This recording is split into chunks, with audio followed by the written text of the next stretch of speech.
अस्सलाम वालेकुम student, hope so आप सब खैरियत से होंगे। मेरा नाम ज़ाफ़रान साजिद है और आज मैं आपके सामने सिस्टम ऑफ लीनियर इक्वेशंस का न्यूमेरिकल सॉल्यूशन फाइंड करूंगा। और सिस्टम ऑफ लीनियर इक्वेशंस के न्यूमेरिकल सॉल्यूशन की अगर हम बात करें तो हमारे पास जो दो जाने पहचाने मेथड्स हैं, एक जैकोबी मेथड है और दूसरा गॉस सीडल आइटरेटिव मेथड है। मैंने अपनी लास्ट वाली वीडियो में जैकोबी मेथड को with the help of example इसको सॉल्व किया था और डिस्कस किया था। सो आज के इस वीडियो में मैं आपके सामने जो दूसरा आइटरेटिव मेथड है, that is Gauss Seidel iterative method, उसको एक्सप्लेन करूंगा। सो सबसे पहले हम आइटरेटिव मेथड की जो बेसिक आइडिया उसको डिस्कस कर लेते हैं। हमारे पास लेट्स सपोज मैं सिस्टम ऑफ 4 लीनियर इक्वेशंस लेता हूं, 1 2 3 4। सबसे पहले हमने क्या करना है कि इस गिवन सिस्टम ऑफ 4 इक्वेशंस को एक्सप्लिसिट फॉर्म में लिखना है। सो आपके पास पहली इक्वेशन में से आपने x1 जो अननोन है उसको एक साइड पे रखना है, बाकी सारों को राइट साइड पे मूव करना है। सिमिलरली x2 एक साइड पे रखना है दूसरी इक्वेशन में से, और बाकी सारी जो टर्म्स है उसको राइट हैंड साइड पे मूव करना है। And similarly x3 and x4। सो उसके बाद हमने चेक करनी है condition of convergence. Condition of convergence हमें ये बताती है कि आया हमारा जो सिस्टम है वो किसी एग्जैक्ट सोल्यूशन को अप्रोच करेगा या नहीं करेगा। सो हमारे पास ये तो आइटरेटिव मेथड का बेसिक हो गया।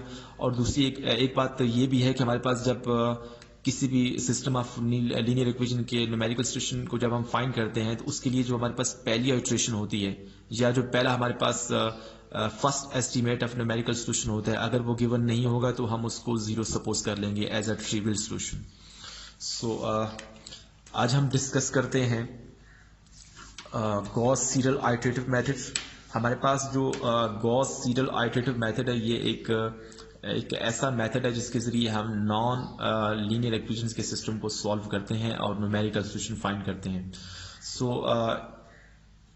Solve a system of 4 linear equations by using Gauss Seidel iterative method. ये मैंने एग्जांपल वही वाली ली है जो मैंने जैकोबी मेथड को जब एक्सप्लेन किया था तो उसमें मैंने सॉल्व की थी। तो हमारे पास ये सिस्टम ऑफ 4 लीनियर इक्वेशंस हैं। इसमें मैंने x1 x2 x3 और x4 की वैल्यू फाइंड करनी है। और इस जो सिस्टम है इसका एग्जैक्ट सॉल्यूशन भी मुझे पता है, वो नेक्स्ट पेज पे जब मैं जाऊंगा तो आपको बता दूंगा। सो सबसे पहले हम कंडीशन ऑफ कन्वर्जेंस चेक करते हैं कि आया हमारे पास जो सिस्टम है वो किसी एग्जैक्ट सॉल्यूशन को कन्वर्ज करेगा भी या नहीं। कंडीशन ऑफ कन्वर्जेंस क्या होती है कि आपके पास जो डायगोनल एलिमेंट्स की एब्सोल्यूट वैल्यू है वो बड़ी होनी चाहिए sum of the absolute value of diagonal elements. So सबसे पहले हमारे पास जो इक्वेशन है इसमें जो 9 है वो डायगोनल एलिमेंट है क्योंकि ये A11 की जगह पे लिखा हुआ है। सो 9 की absolute value this should be greater than -2, जो कि आपके पास उस इक्वेशन में ऑफ डायगोनल एलिमेंट्स है, -2 की एब्सोल्यूट वैल्यू प्लस 3 की एब्सोल्यूट वैल्यू प्लस 2 की absolute value. So 9 is greater than 7, जो कि कंडीशन ट्रू है। सिमिलरली आपने बाकी इक्वेशन में से भी देखना है। देखिए आपके पास जो 8 है ये डायगोनल एलिमेंट है। 8 की absolute value this should be greater than 2 plus -2 plus 3, इन सारों की एब्सोल्यूट वैल्यू से बड़ा होना चाहिए। सो 8 ग्रेटर देन 7 ट्रू आ गया। सो सिमिलरली आपने बाकी भी चेक कर लेने हैं। सो आज हम जो मेथड डिस्कस करने जा रहे हैं इसमें हमारे पास मैंने आपको अपनी पहली वीडियो में भी बताया था कि हम गॉस सीडल आइटरेटिव मेथड में जो आइटरेशन लेट्स सपोज हम नेक्स्ट आइटरेशन करते हैं तो प्रीवियस आइटरेशन में जो रिजल्ट आता है एज वेल एज जो अपडेटेड वैल्यूज होती हैं उसी आइटरेशन के अंदर उन दोनों को हम यूज करते हैं। सो चलिए आज हम इसको सॉल्व करते हैं। हमारे पास इस सिस्टम का जो एग्जैक्ट सोल्यूशन है वो गिवन है। x1 is equal to 5, x2 is equal to -2, x3 is equal to 2.5 और x4 इज इक्वल टू -1। सो अभी हमने करना क्या है कि सबसे पहले हमने अपने गिवन सिस्टम को एक्सप्लिसिट फॉर्म में लिखना है। सो आपके पास जो गिवन सिस्टम है दिस वन, इसको आपने एक्सप्लिसिट फॉर्म में लिखना है। आपके पास जो पहली इक्वेशन है उसमें से x1 आप एक साइड पे रखें जो कि अननोन है, इसकी वैल्यू हमने फाइंड करनी है। बाकी सारी वैल्यूज को आप राइट हैंड साइड पे मूव करें और आपके पास ये जो 9 है बेसिकली ये x1 का कोफिशिएंट है। सिमिलरली आपने बाकी इक्वेशंस को भी ऐसे ही लिखना है। एज हमारे पास जो इनिशियल गेस सोल्यूशन है, first estimate of the numerical solution, वो गिवन नहीं है। सो हम सपोज कर सकते हैं कि आपके पास x1 to the power 1, x2 to the power 1, x3 to the power 1, x4 to the power 1 is equal to 0। ये जो पावर में 1 लिखा हुआ है बेसिकली ये first estimate of numerical solution को शो कर रहा है। सो सबसे पहले हम क्या करते हैं कि इक्वेशन नंबर 1 हमारे पास जो है उसको हम देख लेते हैं। हमारे पास इक्वेशन नंबर 1, क्योंकि हमने k इज इक्वल टू 1 रखा है, first estimate of k is equal to 1 basically iteration को शो कर रहा है कि फर्स्ट आइट्रेशन की हम बात कर रहे हैं. सो x1 टू द पावर 2 हो जाएगा. This is equal to 54.5 plus 2 into x2 to the power 1 minus 3x3 to the power 1 minus 2 into the x4 to the power 1, और इसको हम सारे को हमने डिवाइड करना है 9 से. अब जितनी भी वैल्यूज है मैं यहाँ पे पुट करता हूँ. हमारे पास देखिए x2, x3 और x4, इन सारों की जो वैल्यूज है हमारे पास first estimate of the solution वो 0 0 है. मैं सारी वैल्यूज यहाँ पे पुट करता हूँ. 54.5 plus 2 into 0 minus 3 into 0 minus 2 into 0, और इस सारे को जब मैं सॉल्व करूंगा तो हमारे पास x1 की जो सेकंड एस्टिमेट सोल्यूशन आएगा वो हमारे पास आएगा माइनस 6.056. ये हमारे पास सेकंड एस्टिमेट ऑफ x1 आ गया. सिमिलरली हमारे पास जो दूसरी इक्वेशन है दैट इज x2, इसकी पावर 2 हो जाएगी क्योंकि हम फर्स्ट आइट्रेशन की बात कर रहे हैं. फर्स्ट आइट्रेशन में हमें सेकंड एस्टिमेट ऑफ सोल्यूशन मिलेगा, सेकंड आइट्रेशन में हमें third estimate of numerical solution मिलेगा, एंड सो ऑन. सो हमारे पास यहाँ पे minus 14 minus 2 x1 to the power 1 plus 2 x1 to the power 2 हो जाएगा plus 2 into x3 to the power 1 minus 3 into the x4 to the power 1, और इसको हमने डिवाइड करना है 8 से. अच्छा, गॉस सीडल आइट्रेटिव मेथड में मैंने आपको बोला था कि जो उसी आइट्रेशन के अंदर अपडेटेड वैल्यूज होंगी वो भी यूज होंगी. सो देखिए यहाँ पर मैंने x1 टू द पावर 2 लिख लिया है क्योंकि आपके पास फर्स्ट आइट्रेशन में जो second estimate of for x1 आया है वो हमारे पास हमने फाइंड कर लिया है, अपडेट हो गई है. आपके पास x1 की वैल्यू 0 थी जो कि first estimate of numerical solution था, लेकिन अभी फर्स्ट आइट्रेशन में x1 की वैल्यू अपडेट हो गई है जो कि 6.056 आ गया है. सो इसको हमने 6.056 यूज करना है. सो सारी वैल्यूज को मैं यहाँ पे पुट करता हूँ. माइनस 2 इंटू 6.056 प्लस 2 x3 की जो वैल्यू है वो अपडेट नहीं हुई, हमने पहली वैल्यू ही यूज करनी है, माइनस 3 इंटू 0, और सारे को हमने डिवाइड करना है 8 से. तो आपके पास x2 की जो वैल्यू आएगी माइनस 3.2 माइनस 3.264. सिमिलरली हमारे पास जो x3 की वैल्यू आएगी उसको भी हम देख लेते हैं. x3 टू द पावर 2, ये जो पावर में जो 2 लिखा है बेसिकली ये second estimate of numerical solution को शो कर रहा है.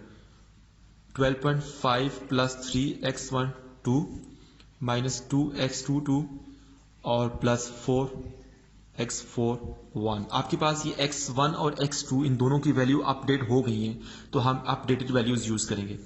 सो हमारे पास इसको मैं वैल्यूज यहाँ पे पुट करता हूँ और इसको हमने डिवाइड करना है 11 से. अब मैं यहाँ पे इसकी वैल्यूज पुट करता हूँ. 12.5 plus 3 into x1 to the power 2, second estimate for x1 that is 6.056 minus 2 into minus 3.264, similarly plus 4 into 0, और सारे को हमने डिवाइड करना है 11 से. अच्छा, इस सारे को जब मैं with the help of calculator solve करूंगा तो हमारे पास जो x3 की वैल्यू आएगी that will be 3.381. So similarly हमारे पास जो x4 अननोन है उसकी भी वैल्यू भी हम देख लेते हैं. दिस इज इक्वल टू हमारे पास minus 21 plus 2x1 to the power 2 minus 3x2 to the power 2 minus 2x3 to the power 2. So हमारे पास इसको हमने डिवाइड करना है 10 से. अब हमारे पास यहाँ पे देखिए x1 power 2, x2 power 2, x3 power 2, इन सारों की अपडेटेड वैल्यूज हमने फाइंड कर ली हैं फर्स्ट आइट्रेशन में. सो इसी आइट्रेशन में हमने ये सारी वैल्यूज यूज भी करनी है. सो अब मैं सारी वैल्यूज यहाँ पे पुट करता हूँ. प्लस 2 इंटू 6.056 माइनस 3, x2 की वैल्यू हमारे पास माइनस 3.264. सिमिलरली हमारे पास लास्ट में माइनस 2 इंटू x3 की जो अपडेटेड वैल्यूज है दैट इज 3.381, और इस सारे को हमने डिवाइड करना है 10 से. इस सारे को जब मैं सॉल्व करूंगा with the help of calculator तो हमारे पास जो वैल्यू आएगी that will be that will be minus 0.58, minus 3.2 minus 3.264। Similarly हमारे पास जो x3 की वैल्यू आएगी उसको भी हम देख लेते हैं। x3 टू द पावर 2, ये जो पावर में जो 2 लिखा है बेसिकली ये second estimate of numerical solution को शो करता है।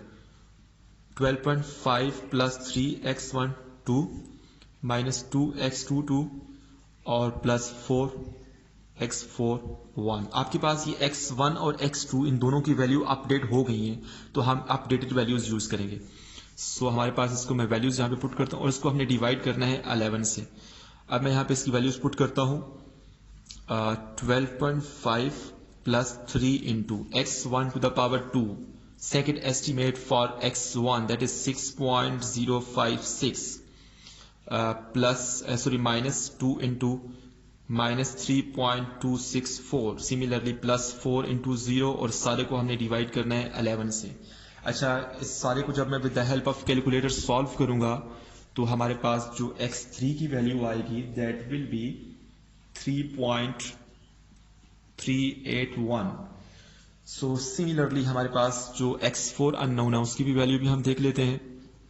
दिस इज इक्वल टू हमारे पास -21 plus 2x1 to the power 2 minus 3x2 to the power 2 minus 2x3 to the power 2। So हमारे पास इसको हमने डिवाइड करना है 10 से। अब हमारे पास यहाँ पे देखिए x1 power 2, x2 power 2, x3 power 2, इन सारों की अपडेटेड वैल्यूज हमने फाइंड कर ली है फर्स्ट आइट्रेशन में। सो इसी आइट्रेशन में हमने ये सारी वैल्यूज यूज भी करनी है। सो अब मैं सारी वैल्यूज यहाँ पे पुट करता हूँ। प्लस 2 इंटू 6.056 माइनस 3, x2 की वैल्यू हमारे पास माइनस 3.264। सिमिलरली हमारे पास लास्ट में माइनस 2 इंटू x3 की जो अपडेटेड वैल्यूज है दैट इज 3.381 और इस सारे को हमने डिवाइड करना है 10 से। इस सारे को जब मैं सॉल्व करूंगा with the help of calculator तो हमारे पास जो वैल्यू आएगी दैट विल बी माइनस 0.5860। सो इस तरह से हमने second estimate of numerical solution find कर लिया है। अब हम जब सेकंड आइट्रेशन करेंगे, जब हम k इज इक्वल टू, इसको मैं नेक्स्ट पेज पे कर लेता हूं।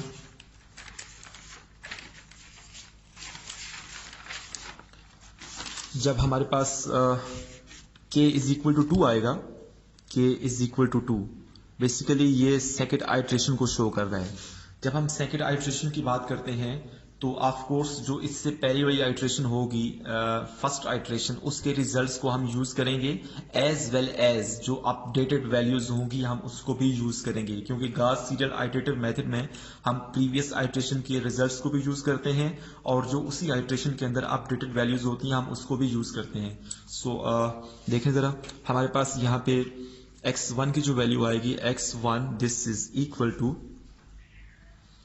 54.5 plus 2x2 to the power 2 minus 3x3 to the power 2 minus 2x4 to the power 2 और इसको हमने डिवाइड करना है 9 से। आपके पास ये जो पावर में 2 लिखा हुआ है बेसिकली ये second estimate of numerical solution को शो कर रहा है।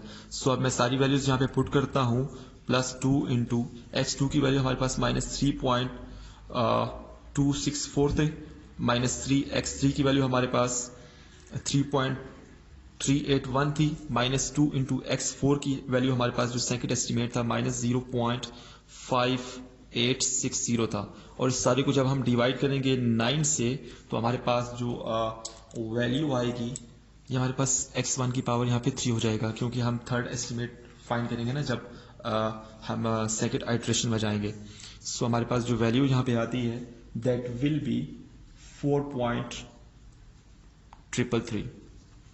सिमिलरली x2 की बात करते हैं। हमारे पास जो अननोन x2 है, जब हम k की जगह 2 पुट करेंगे तो यहाँ पे 3 हो जाएगा, k प्लस 1 होता है यहाँ पे 3 हो जाएगा और यहाँ पे हमारे पास जो वैल्यू आएगी minus 14 minus 2x1 to the power 3, क्योंकि हमारे पास x1 की वैल्यू हमने इस आइट्रेशन में फाइंड कर ली है तो ये अपडेट हो जाएगी, plus 2x3 to the power 2 ही रहेगी, -3x4 टू द पावर 2 ही रहेगी, और इसको हमने डिवाइड करना है 8 से। अब मैं सारी वैल्यूज यहाँ पे पुट करता हूँ, -14 -2 into x1 to the power 3। आपके पास जो x1 की वैल्यू हमने अपडेट कर ली है दैट इज 4.333 प्लस 2 x3 की जो वैल्यू सेकंड एस्टिमेट के लिए थी वो हमारे पास 3.381 थी, -3 x4 टू द पावर 2, मतलब x4 की जो second estimate of numerical solution that is -0.5860, और सारे को हमने डिवाइड करना है 8 से। अच्छा, जब इसको मैं with the help of calculator solve करूंगा तो हमारे पास जो वैल्यू आएगी दैट विल बी -1.768। सिमिलरली हमारे पास x3 जो अननोन है उसकी third estimate of numerical solution for second iteration that will be, सबसे पहले मैं यहाँ पे इसकी इक्वेशन लिखता हूँ, 12.5 plus 3x1 to the power 3, मतलब x1 की जो अपडेटेड वैल्यूज हम उसको यूज करेंगे, प्लस 2 x2 की वैल्यू भी हमने फाइंड कर ली है तो ये भी अपडेट हो जाएगी, प्लस 4 और x4 की पुरानी वैल्यू ही हमने यूज करनी है, और सारे को हमने डिवाइड करना है 11 से। अब मैं सारी वैल्यूज यहाँ पे पुट करता हूँ। जब मैं सारी वैल्यूज यहाँ पे पुट करूंगा तो हमारे पास देखें जरा 12.5 प्लस 3x1 की जो अपडेटेड वैल्यूज है दैट इज 4.333 माइनस 2x2 की जो अपडेटेड वैल्यू है दैट इज -1.768 प्लस 4 और x4 की जो पुरानी वैल्यू है जो कि सेकंड एस्टीमेट है क्योंकि ये अभी तक अपडेट नहीं हुई दैट इज 0.5860, और इस सारे को हमने डिवाइड करना है 11 से। अच्छा, जब इसको मैं with the help of calculator solve करूंगा तो यहाँ पे मैं इसकी वैल्यू डायरेक्ट लिख देता हूँ, आप प्लीज सॉल्व कर लीजिएगा, 2.427। सिमिलरली हमारे पास जो x4 है उसको भी देख लें आप, x4 to the power 3 this is equal to, ये पावर 3 क्यों आया है, क्योंकि हम सेकंड आइटरेशन की बात कर रहे हैं। सेकंड आइटरेशन में third estimate of numerical solution आता है, सिमिलरली फर्स्ट आइटरेशन में second estimate of numerical solution आया था। सो हमारे पास x4 की जो इक्वेशन है उसको मैं लिखता हूँ -21 plus 2x1 to the power 3 हो जाएगा, क्योंकि हम इसको अपडेट कर चुके हैं, -3x2 to the power 3, similarly -2x3 to the power 3, क्योंकि ये भी अपडेट हो गई है, और सारे को हमने डिवाइड करना है 10 से। अब मैं सारी वैल्यूज यहाँ पे पुट करता हूँ इसी आइटरेशन के अंदर। देखें x1 x2 x3 जो हमने पहले फाइंड किए हैं क्योंकि वो अपडेट हो गए हैं तो हम उनको यहाँ पे पुट कर देंगे, 2 इंटू 4.333 -3 इंटू -1.768 -2 इंटू x3 की जो वैल्यू है दैट इज 2.427, और इसको हमने डिवाइड करना है 10 से। इसको जब मैं सॉल्व करूंगा तो हमारे पास जो वैल्यू आती है इसकी दैट विल बी -1.188। सो आज की इस वीडियो में मैं 2 आइटरेशन ही करूंगा। अब हमारे पास जो नेक्स्ट आइटरेशन होंगी वो विद द हेल्प ऑफ, अगर आप किसी कंप्यूटर सॉफ्टवेयर को यूज कर रहे हैं तो आप उसको आसानी से फाइंड कर सकते हैं। हमारे पास यहाँ पे मैं कुछ रिजल्ट्स लिख देता हूँ। इसी प्रोसेस को आपने कंटिन्यू करना है। जब आप k की जगह यहाँ पे 3 पुट करेंगे तो आपने प्रीवियस वैल्यूज को भी यूज करना है, और अगर आपने अपडेटेड वैल्यूज को यूज करना है तो वो भी यूज करेंगे आप। सो आपके पास with the help of MATLAB जो रिजल्ट मैंने देखा है, जब आप k इज इक्वल टू 4 के लिए सॉल्व करते हैं, similarly k is equal to 5 के लिए सॉल्व करते हैं, k इज इक्वल टू 6 के लिए सॉल्व करते हैं, k इज इक्वल टू 7 के लिए सॉल्व करते हैं, और k इज इक्वल टू 8 के लिए सॉल्व करते हैं।